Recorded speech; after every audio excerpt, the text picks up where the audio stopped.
It's 102 degrees outside here right now. But this talk is important enough for me to be out here and sweat it out because you guys need to hear this. I promise you. I promise you. And today we're talking about is the man in the car paradox. And you might ask, what is the man in the car paradox? And also, is it really that important that he has to be out here right now in this dying heat? And the answer to the second question is yes. The answer to the first question is we'll get into that right now. So the man in the car paradox is the idea of someone can work their entire life. They can dedicate so much of their time, their energy, and just their personal story to accomplishing something such as a luxurious car, a Mercedes, a Porsche, a Lambo, a Rolls Royce, you name it, it's one of them. And when they do that, a lot of times the goal, the desire from it stems from the idea of wanting to be admired, wanting to be liked, wanting to be respected. They think that having this car in their possession and being seen driving this car makes them automatically respected, liked, admired, the words I already said before. But in reality, it's a paradox because when someone drives past them in that car, they don't admire the person.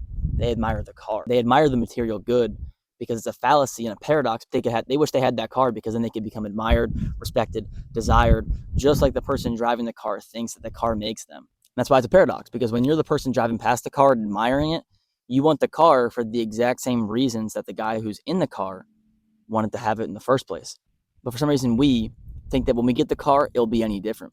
We overhype our own uniqueness in this scenario right here. We think that when we get the car, everyone will respect us for it, forgetting that if we're not respecting the guy for it, then it's not going to happen for us either. And that right there is way deeper than just a car.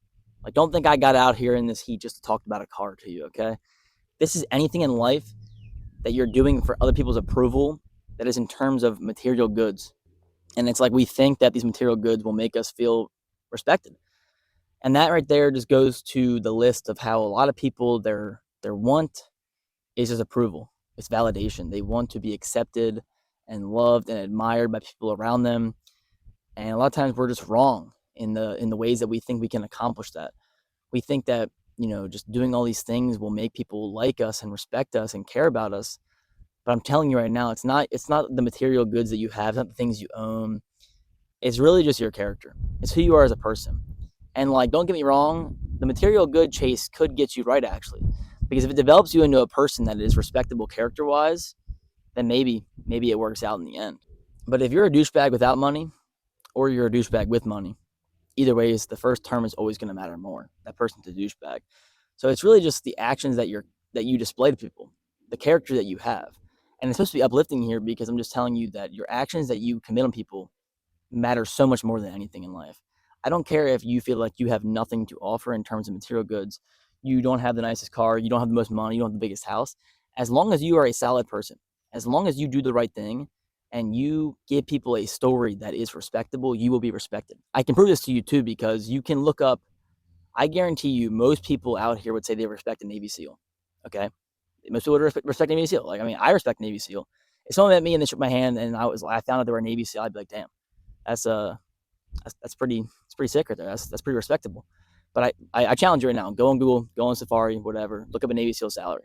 It's something crazy. Like, you would think for the work they're putting in, the risk they're putting in, the sacrifice, that they'd be paid way more.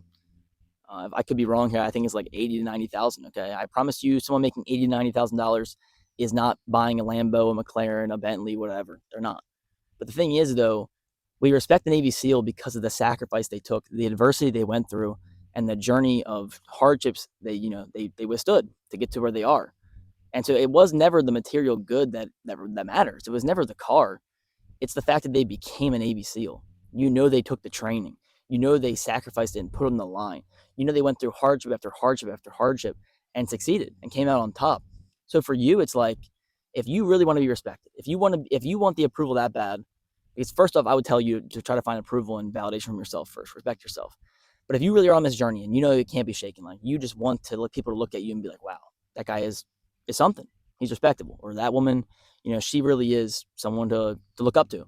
If that's what you want, if that's what's going to fulfill you, and you're positive of that and you're sure of that, and I would just tell you to do something that will garner respect in terms of the journey, the path, and your character that you build along the way. Because once again, Navy SEAL is a term that when we hear it, though, we just know the qualities that it takes to become one. We know the perseverance, the bravery, all of that right there. So if you want that respect, do not chase the car, do not chase the watch, do not chase any of these things that are materials. Chase the journey, chase the goal, chase almost the title that will be synonymous with hardworking, perseverance, bravery, accountability, sacrifice, and overcoming adversity. Doing any of those things there, or any trait that's synonymous with that right there, that is what will get you respect. That is what will get you admiration. Because people will look at you and they'll be like, damn, okay. Like I know what kind of person you are because you did that. It's the same way you look at someone who is doing bad at life. I don't care. Like, you look at them and you're like, you see the traits that are synonymous with the pathway they took, and that is how you judge them. Not all the things they own or the house they have or any of that stuff right there. So the man in the car paradox is huge. It just shows and simplifies in an easy term that we don't actually care about material goods, because all of us want to get in the spot of someone who has the material goods, because we're all under the fallacy that thinking that those material goods will change the way we're perceived. But like I said, the way that you are perceived, if you want to change that and you want to be respected and desired and well liked and admired, you choose a hard path that requires adversity and sacrifice and perseverance and bravery, because we all know the traits and the part of the character that is required to complete the journey that you're going after. So if you do that journey right there, it will make you become the person that people want to respect. Taking shortcuts for respect will never work. These people will see through that right there. We're just built to sniff out inauthenticity. So we know if you're faking it. We know if you're not really like that. And so you won't garner that respect and that admiration, because people, they see through it. They know the car doesn't automatically equate to you being this great person or this respectable person. So you don't even get what you want. You dedicate your life to trying to chase after something that doesn't even give you what you want. So this message was so important to you, just to realize that you might be chasing the wrong thing. Don't chase the car. Don't chase the material possessions. Chase the journey. Chase the destination that will mold you into the person that you want to become, that then is deserving of the respect, admiration, and the liking of other people. Subscribe if you like it. I got plenty of videos like this and plenty more coming. Leave a like if it helped, and a comment if you have any video suggestions or ones that you want from me. I'll always be here for you guys. I got you. But I'm sweating. I got to get a little break before I get some more out here, guys. I'll see you.